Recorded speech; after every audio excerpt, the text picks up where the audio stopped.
So Hima గారు వాళ్ళు మనతో ఉన్నారు. She's the director admissions for HSB. వారిని అడిగి వారి మాటల్లోనే ఇప్పుడు దాకా నేను ఎక్స్ప్లెయిన్ చేసింది వారి మాటలు ఒక్కసారి విందాము. నమస్తే మ్యామ్. నమస్తే. సో తెలుగువారు మీరు ఇక్కడ ఉన్నారు జేకే యూనివర్సిటీలో అనగానే మన వాళ్ళకి ఇంకొంత ఎక్స్ప్లెయిన్ చేసి అర్థమయ్యేలా చెప్పగలరు మీరైతే కరెక్ట్గా. ఒక్కసారి ఇక్కడ అవైలబుల్ ఉన్న కోర్సెస్ ఎవరు జాయిన్ అవ్వగలరు, మన తెలుగు వాళ్ళకి ఎంత ఫ్లెక్సిబుల్గా ఉంటుంది ఇక్కడ? మీకు టెక్నాలజీ కాలేజ్ ఉంది, మేనేజ్మెంట్ కాలేజ్ ఉంది, డిజైన్ కాలేజ్ ఉంది. ఈ టెక్నాలజీ కాలేజ్లో ఇంకా అన్నిటికన్నా హైలైట్ ఫీచర్ ఏంటంటే మీరు ఇంటర్ తర్వాత ఐఐటి రాలేదని బాధపడాల్సిన అవసరం లేదు. మీరు కనుక ఇక్కడ ఇంజనీరింగ్ చదువుతా అంటే మీకు ఐఐటికి వెళ్ళే స్కోప్ ఉంది. డిజైను ఇవన్నీ చాలా ఫ్యూచర్లో అవార్డు విన్నింగ్. మన హైదరాబాద్ మెట్రోకి కొన్ని డిజైన్లు చేశారు వీళ్ళు, వాటికి అవార్డ్స్ కూడా వచ్చినాయి. అలాంటి కాలేజెస్ ఉన్నాయి. చాలా తెలియని రత్నం ఈ యూనివర్సిటీ.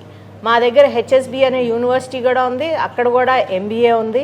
ఎప్పుడైనా బయటకు వచ్చి చదువుకుంటే మీ ఎక్స్పోజరు, మీ అవేర్నెస్ బాగా పెరుగుతాయి.